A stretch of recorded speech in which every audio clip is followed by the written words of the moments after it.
Sahabat YKB yang dikasihi Tuhan, senang dapat kembali menjumpai saudara dalam acara Wasiat Kekal, berupa renungan firman Tuhan yang memandu kehidupan kita. Saya, Pendeta Henry Yohanes Wulur, dari Gereja Kristen Sulawesi Tengah, Jemaat Haleluya Jakarta Timur, anggota PGIW DKI Jakarta.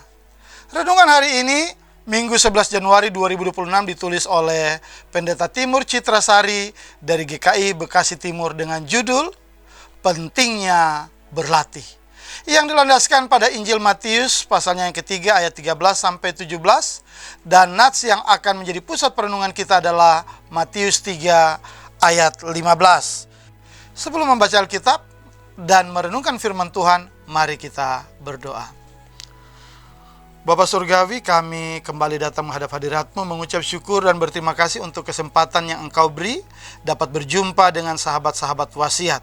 Tuhan tolong supaya firman Tuhan ini dapat disampaikan dengan baik dan benar sehingga setiap sahabat dapat dikuatkan. Terima kasih Tuhan Yesus, kami berdoa. Amin.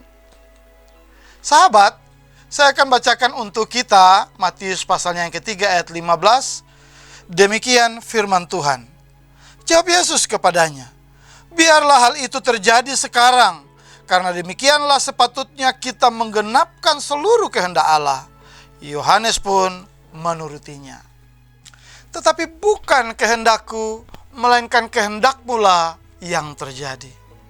Sahabat, kata-kata Tuhan Yesus yang dicatat dalam Injil Lukas pasal 22 ayat 42 ini telah menginspirasi banyak film, lukisan, tarian, khotbah, pemahaman Alkitab, diskusi, dan lain sebagainya. Bagaimana dia bisa setaat itu? Bagaimana Tuhan Yesus bisa seberserah itu? Apalagi jika memperhatikan penderitaan yang dialaminya sebagai dampak dari kata-kata tersebut. Waduh!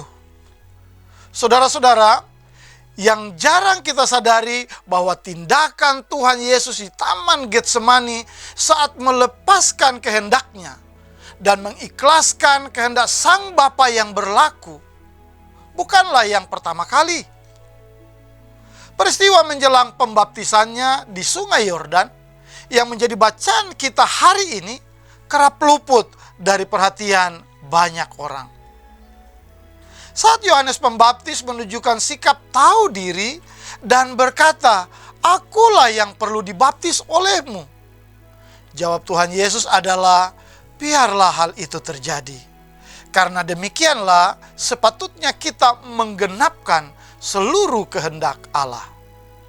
Dari jawaban ini kita tahu betapa sejak awal pelayanannya Tuhan Yesus sudah selalu memprioritaskan Allah dibandingkan dengan dirinya sendiri. Episode di Taman Getsemani menegaskan dan menuntaskan apa yang telah ia mulai dari Sungai Yordan. Sahabat wasiat, melalui tindakan Tuhan Yesus ini kita diingatkan bahwa hidup yang memprioritaskan Allah, Tuhan, tidak bisa begitu saja terjadi. Dibutuhkan latihan, dimulai dari hal-hal kecil, hal-hal yang sederhana dan sehari-hari. Sahabat, kapan kita mulai berlatih demikian? Mari kita berdoa. Bapa Surgawi, terima kasih untuk renungan hari ini. Engkau mengingatkan untuk kami terus berlatih untuk mendahulukan saudara-saudara yang lain di atas kepentingan kami. Supaya ketika kami mendahulukan yang lain, kami ternyata telah membuktikan kami mendahulukan, memprioritaskan Tuhan dalam kehidupan beriman kami. Kuatkan dan mampukan kami. Terima kasih Tuhan Yesus. Haleluya. Amin. Demikian renungan kita hari ini. Jangan lupa subscribe, like, dan bagikan kepada sebanyak mungkin orang. Tuhan memberkati. Amin.